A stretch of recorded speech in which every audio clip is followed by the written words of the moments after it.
Have you ever thought about what you truly possess in this life? Have you ever asked yourself when your final moment arrives, what can you actually take with you? Welcome back to our channel, where we confront the deepest questions of existence and explore the truths that lie beyond the illusions of material success and personal identity. Today we are diving into one of the most sobering and liberating realizations. You don't really own anything, not your possessions, not your titles, not even your body. And yet, everything you are searching for, peace, meaning, fulfillment, lies in the recognition of that very truth. Let us begin by asking a simple but profound question. If you knew with absolute certainty that you were going to die tomorrow, what would matter to you today?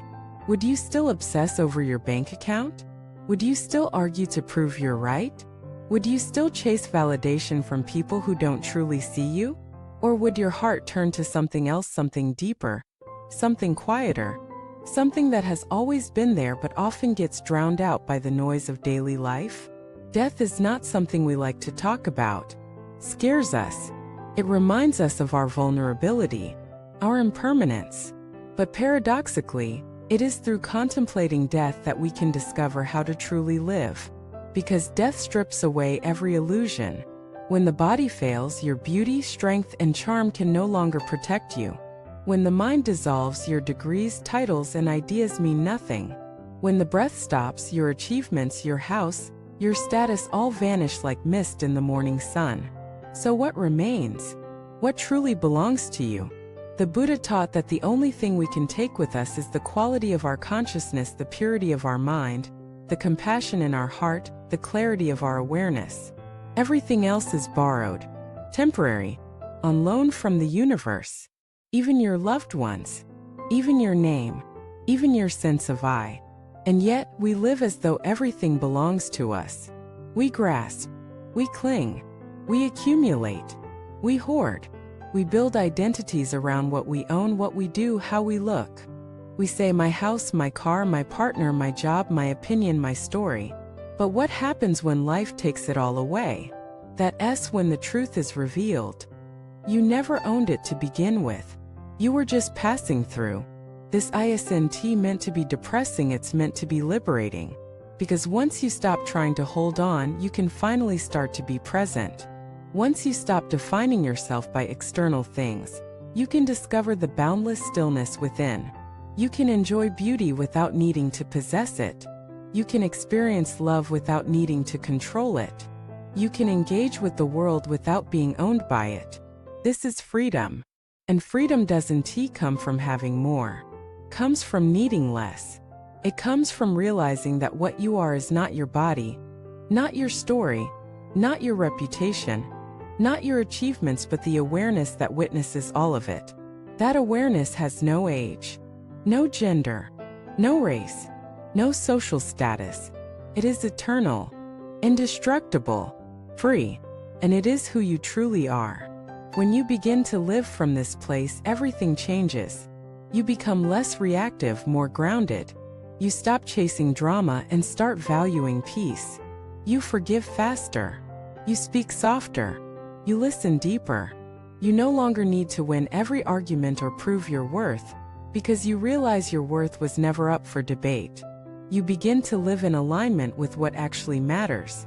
The touch of a hand, the sound of rain, the honesty in a conversation, the stillness of early morning, the breath moving through your body.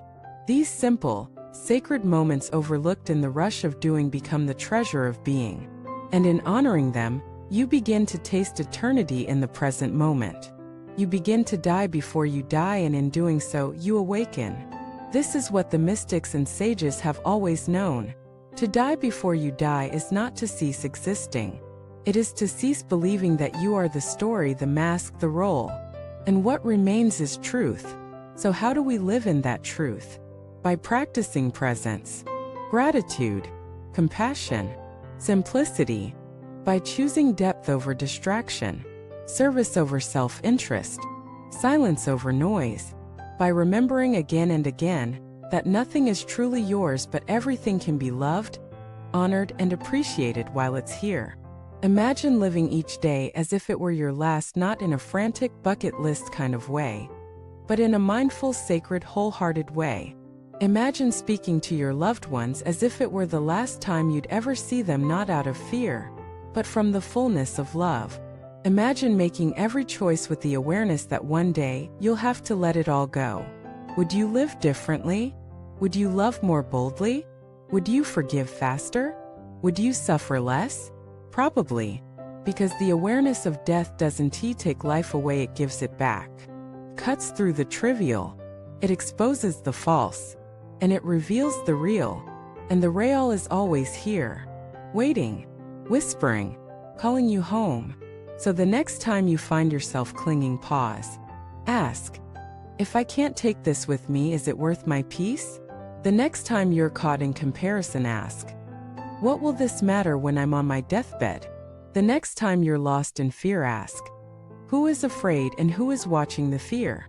These questions won't give you answers. They give you perspective. And from that perspective, you'll begin to live a different kind of life. A life that is not owned but offered. Not controlled but trusted. Not defined by what you have but by what you give.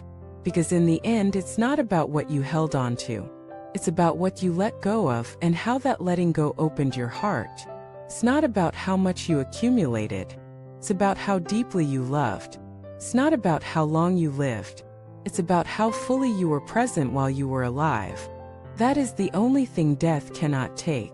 And that, my friend, is what you truly own. Thank you for watching this video. If these reflections moved you, share your thoughts below.